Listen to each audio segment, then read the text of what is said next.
vaadata ajaloost või üldse lähiajaloost või kaugemast ajaloost, kuidas erinevad situatsioonid, see ilu on vaataja silmades, kuidas erinevad situatsioonid erinevatele elusolenditele mõjuvad täiesti vastuoluliselt, et kui sa vaatad Harri Taas-Takuur, kes pandi kuskile vangikongi mingi hetk, tema laulis püha nime, ütles vangis jumast lahe jutlustada ja kongi uks tehti lahti, siis ta ütles, et ma võin ka siia edasi jääda, et see on hea mediteerida, see on hea rahulik. Ja samal ajal, kui võtad üks viimast hea bänd oli selle lauljad, kellel oli naine, lapsed, kuulsus, raha, ütlesid, et ta ei saa oma mõistusega üksi jääda, et ta muidu oli hästi kõik sõpradega, intervjuus ütles, kui ma üksi olen, siis see ma ei tea, mis seal peas hakkab toimuma. Lõpuks ta ikkagi tegi nagu suicide, eks ju, enesetapu.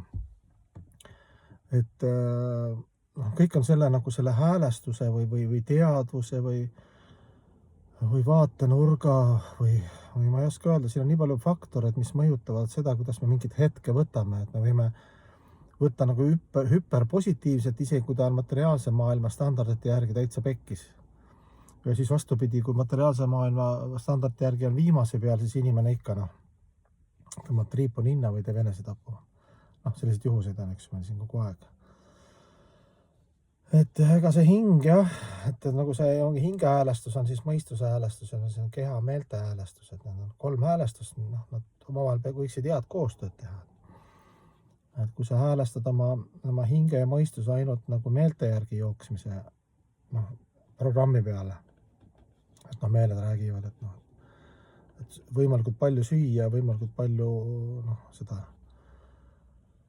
kuulsust, rikkust, need kõik asju, mille peale püüdleme, eks ju, või siis minu rahvas või minu religioon või kõik see sama jutt. Ja ehitad nagu need ego liivalossidele, mis on kõik selles materiaalse maailma kategoorias ja mis on nagu liivalossid, tuleb järgmine laine ja pühib ära. Siis see vaene hing, põhimõtteliselt ta on nii rahulolematu, et ta nagu nii teeb suicide, et sellepärast peaks see häälestus olema nagu seest välja poole, olgus nagu hinge häälestus, ja siis mõistuse häälestus ja meelte häälestus. Nad on kõik vajalikud ja toredad ja jumalikud. Aga kuna me oleme hing, siis me peame nagu, mitte ei pea, vaid see on nagu loomulik. Kui on ebaloomulik, siis kõik ebaloomulik sureb. Ebaloomulik võib olla igavene, aga ta on pidevalt muutlik, näiteks materiaalne energia. Üldse see maailma teadustamine on ka selline mitu kihti. Üks on see, et sa oled et ma eksisteerin, kus ma nüüd ikka jooksen, vahet ei ole, mis seal ümberringi on, eks ju. Siis sa näed, et eksisteerib su ümber mitmekesisus ja neil on ka teadus, et seal on ka mingi süsteem.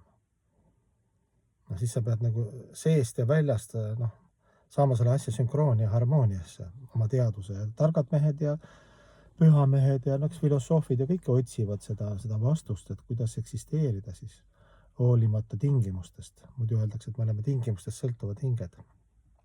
Siin materiaalses maailmas, kuna me samastame kehaga, automaatselt kohe me oleme tingimustest sõltuvad.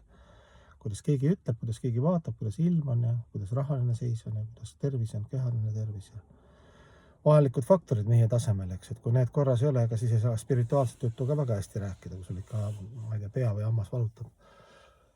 Aga see ei tähenda, et asjad ei peaks olema õiges järjekorras, et nii kui nad õiges järjekorras ei ole, nagu hing ja siis nagu mõistuseks ju, maana, atma, maana, ja siis jantra, siis keha, kõik kehaga, mis seal on seotud. Meelte maailm.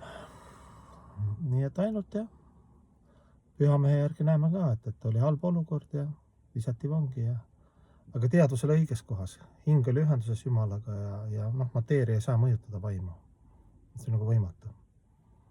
Ainult see samastamise jõud, et siis tuuakse see lihtne näide, et ostad uue auto, siis keegi tuleb tõmbab võtmel. Ja tunned, ai, kui valus. Ongi valus, eks. Aga sa ei ole see auto ja tegelikult kõik on okei su kehaga. Aga väga valus. Niimoodi me nagu panustame ja nii valus on vaadata seda materiaalset maailma, seda sünde ja surmasi ja ihasi, vihasi, kadedusi ja sõdasi, ekspluateerimist ja hirme ja neid kõiki kannatusi ja kui üksinda on kõik iga hinge. Et seda on loomulikult hingel nagu valus vaadata. Et ainuke tegevus, mis ta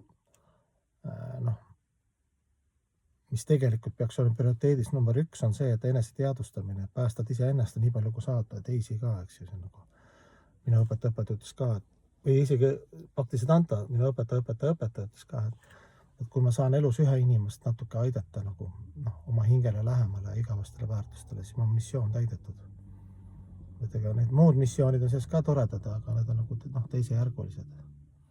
Hingel on omane, eks ju, olla ühenduses Jumalaga ja nii palju kui saab, siis seda message'it või seda sõnumit nagu jagada, teistele rääkida söögi alla, söögi peale iseendale ka, mis on mateeria vaimu vahe ja mis on ajutine, mis on igavene ja mis on hing ja mis on mõistus ja mis on keha.